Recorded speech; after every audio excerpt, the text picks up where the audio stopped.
مجھ سے بات نہ کرو۔ میرے بندوں میں ایک گروہ تھا جو دعا کیا کرتا تھا کہ اے ہمارے پروردگار، ہم ایمان لائے تو تو ہم کو بخش دے اور ہم پر رحم فرما، اور تو سب سے بہتر رحم کرنے والا ہے۔ تو تم ان سے تمسخر کرتے رہے، یہاں تک کہ ان کے پیچھے میری یاد بھی بھول گئے، اور تم ہمیشہ ان سے ہنسی کیا کرتے تھے۔ آج میں نے ان کو ان کے صبر کا بدلہ دیا کہ وہی کامیاب ہو گئے۔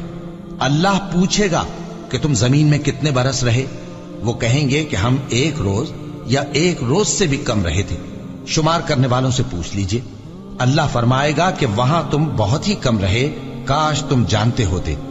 کیا تم یہ خیال کرتے ہو کہ ہم نے تم کو بے مقصد پیدا کیا ہے، اور یہ کہ تم ہماری طرف لوٹ کر نہیں آؤ گے؟ تو اللہ جو سچا بادشاہ ہے، اس کی شان اس سے اونچی ہے، اس کے سوا کوئی معبود نہیں، وہی عرش کریم کا مالک ہے۔ اے پیغمبر، میری طرف سے لوگوں کو کہہ دو کہ اے میرے بندو، جنہوں نے اپنی جانوں پر زیادتی کی ہے، اللہ کی رحمت سے نا امید نہ ہونا۔ اللہ تو سب گناہوں کو بخش دیتا ہے، بے شک وہی تو ہے بڑا بخشنے والا، بڑا مہربان۔ اور اس سے پہلے کہ تم پر عذاب آ واقع ہو، اپنے پروردگار کی طرف رجوع کرو اور اس کے فرما بردار ہو جاؤ، ورنہ بعد میں تم کو مدد نہیں ملے گی۔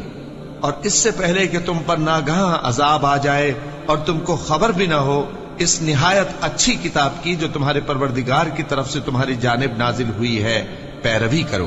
ایسا نہ ہو کہ اس وقت کوئی شخص کہنے لگے کہ ہائے اس کوتاہی پر افسوس ہے جو میں نے اللہ کا حق ماننے میں کی، اور میں تو ہنسی ہی کرتا رہا، یا یہ کہنے لگے کہ اگر اللہ مجھ کو ہدایت دیتا تو میں بھی پرہیزگاروں میں ہوتا، یا جب عذاب دیکھ لے تو کہنے لگے کہ اگر مجھے پھر ایک دفعہ دنیا میں جانا ہو تو میں نیکوکاروں میں ہو جاؤں۔ ارشاد ہوگا کیوں نہیں، میری آیتیں تیرے پاس پہنچ گئی تھی مگر تو نے ان کو جھٹلایا اور شیخی میں آ گیا اور تو کافر بن گیا۔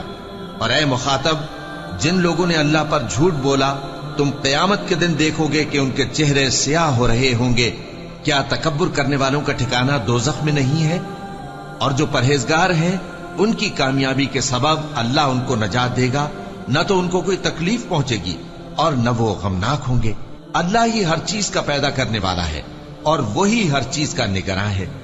اسی کے پاس آسمانوں اور زمین کی کنجیاں ہیں، اور جنہوں نے اللہ کی آیتوں سے کفر کیا وہی نقصان اٹھانے والے ہیں۔